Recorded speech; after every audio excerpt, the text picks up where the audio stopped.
Assalamualaikum warahmatullahi wabarakatuh.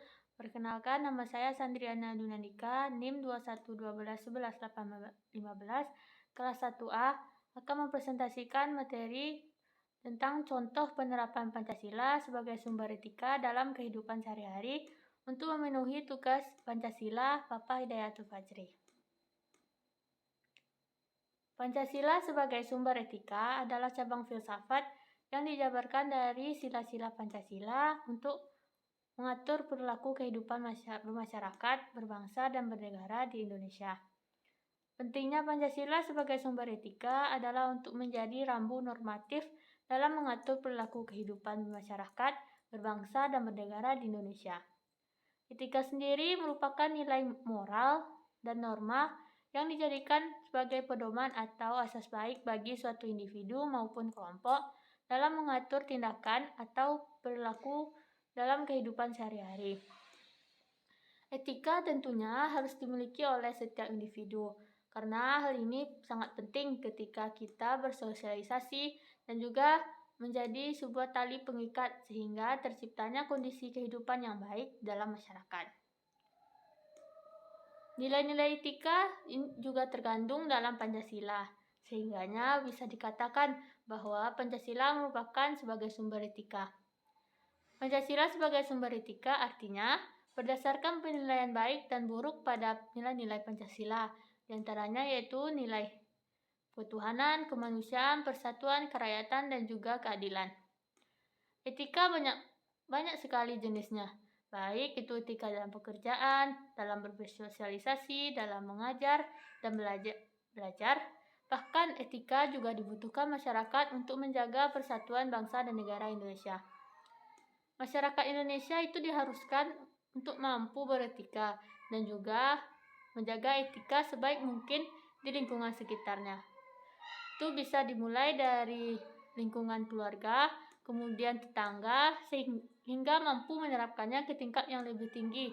Seperti yang dikatakan tadi, yaitu untuk mempertahankan persatuan negara sesuai dengan Pancasila.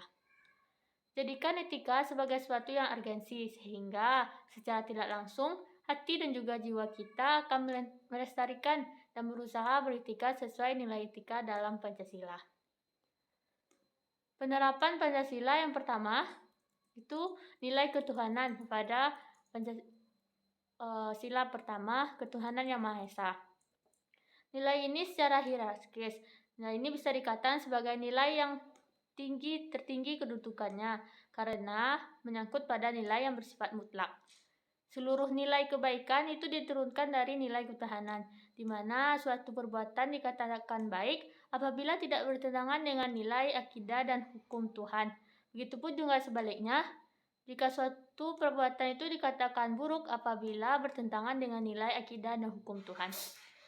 Contoh penerapannya dalam kehidupan sehari-hari itu mengimani adanya Tuhan Yang Maha Esa serta mematuhi perintah dan menjauhi larangannya. Kedua, menerapkan toleransi antar umat beragama. Yang ketiga, tidak melakukan pemaksaan dan menghormati kebebasan beragama. Yang keempat, tidak merendahkan atau mencemooh agama maupun pemeluk agama lainnya.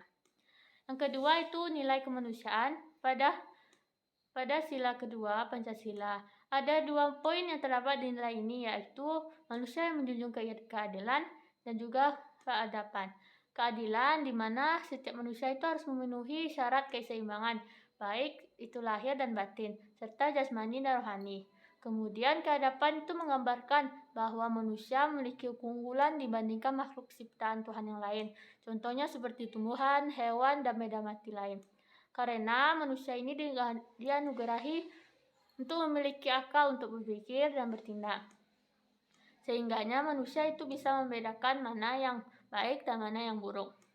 Karena itu, sesuatu perbuatan dikatakan baik apabila sesuai dengan nilai kemanusiaan yang didasarkan oleh 2 poin tadi, sehingga menghasilkan sebuah nilai kesusilaan. Contoh penerapannya yang pertama, memberikan penghargaan atas prestasi orang lain, bekerja sama dengan orang lain, saling tolong-menolong antar sesama, dan juga saling mengedepankan sikap toleransi atau tenggang rasa antar masyarakat. Yang ketiganya, itu nilai persatuan. Terdapat dalam sila Pancasila yang ketiga, menjaga dan mempertahankan persatuan dan kesatuan itu merupakan inti dari nilai persatuan. Setiap perbuatan dan tindakan, baik buruknya itu kita mengetahui apakah berdampak negatif bagi persatuan dan kesatuan. Untuk itu, pentingnya untuk agensi beretika dalam kehidupan. Apalagi Indonesia itu negara yang majemuk, memiliki keragaman agama, suku, dan budaya yang masyarakatnya saling hidup berdampingan. Contohnya, penerapannya dalam kehidupan sehari-hari. Yang pertama, membantu keluarga, teman, dan kerabat yang mengalami kesulitan, lalu saling bekerja sama menjaga keutuhan NKRI yang berpegang teguh pada nilai-nilai Pancasila. Yang ketiga, bergotong royong. Lalu ada nilai keempat, yaitu nilai kerakyatan. Nilai hikmah dan kebijaksanaan dalam musyawaratan berorientasi pada tindakan yang mengandung kebijakan tertinggi. Pandangan minoritas belum tentu akan kalah dari pandangan mayoritas. Maka dapat disimpulkan, suatu perbuatan belum tentu dikatakan baik apabila disetujui atau bermanfaat bagi banyak orang. Namun, perbuatan dikatakan baik atas dasar dari musyawarah yang sesuai dengan konsep hikmah dan kebijaksanaan. Contohnya, melakukan musyawarah untuk memperoleh keputusan bersama, serta mengedepankan toleransi dan keadilan dalam mengumpulkan mendengar pendapat dalam musyawarah. Yang terakhir yaitu nilai keadilan. Pada sila Pancasila yang kelima, menurut Kohbelt, keadilan merupakan kebajikan utama bagi setiap pribadi masyarakat. Suatu perbuatan dikatakan baik apabila sesuai dengan nilai keadilan masyarakat banyak, sehingga nilai ini lebih mengarah ke etika dalam sosial. Menciptakan keadilan dengan sesama kalangan dan juga partner atau teman yang bebas dan sama derajatnya. Contohnya, mengedepankan sikap adil antara sesama manusia, lalu melaksanakan kewajiban dan menghormati hak orang lain.